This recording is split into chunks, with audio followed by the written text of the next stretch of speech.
G'day and welcome to my really quick review of the KTM Duke 200. A little bit of background, I rode trail bikes as a kid, nothing too serious, just for fun. Then when I reached my very late 40s and the cancer thing came along, like any responsible person of a certain age, I thought, right, now's the time to finally get that motorcycle license, which I'd never had. And went shopping for something to learn on, in inverted commas. And when I say learn, it wasn't obviously a case of learning the mechanics and the functions of how to ride a motorcycle. It was more a case of a pathway to getting a license and developing and building confidence riding on the road, which is something I've not done on a motorbike, although I had done on a scooter.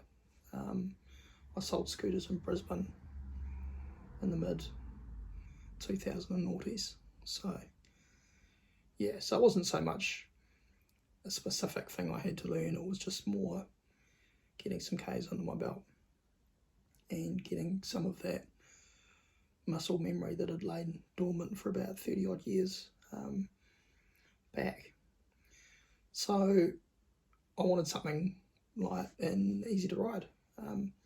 Looked at a few different options. The KTM at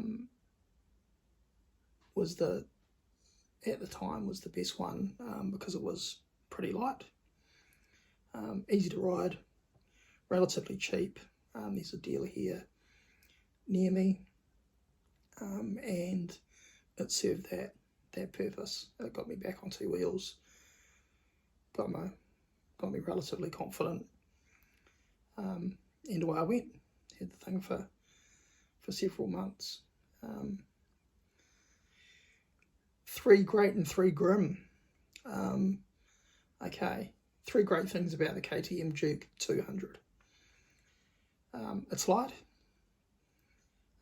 It's relatively cheap to buy and run, depending where you might be in the world.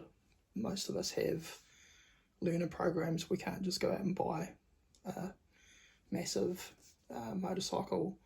You have to get something under a certain power level before you can move on to the next phase or move to something bigger. It fitted that criteria. It was available, and there was a dealer nearby, which was good.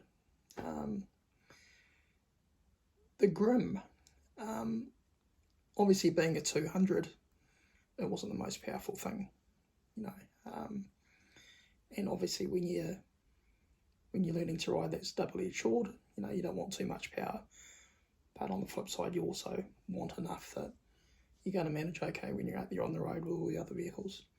So it had enough, but yeah, certainly not a lot. It was a relatively small and cramped bike. It wasn't a Grom or a monkey bike small, but it's not the biggest either.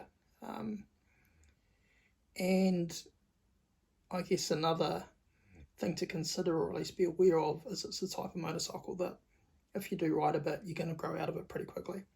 Excuse me. It's not something that you're likely to ride for years and years and years and years. You might get a year out of it. You might get a bit more. Excuse me. But it probably won't be too long before you want something a bit bigger and more powerful. So that's something to really keep in mind with, not just with the KTM Duke, but anything of that kind of size. It's probably not going to be the bike for a lifetime. But if you're like me and you just wanted something to get you up and running again, but you knew that it probably wasn't going to be a forever kind of relationship, then I think that's as good a place as any to start.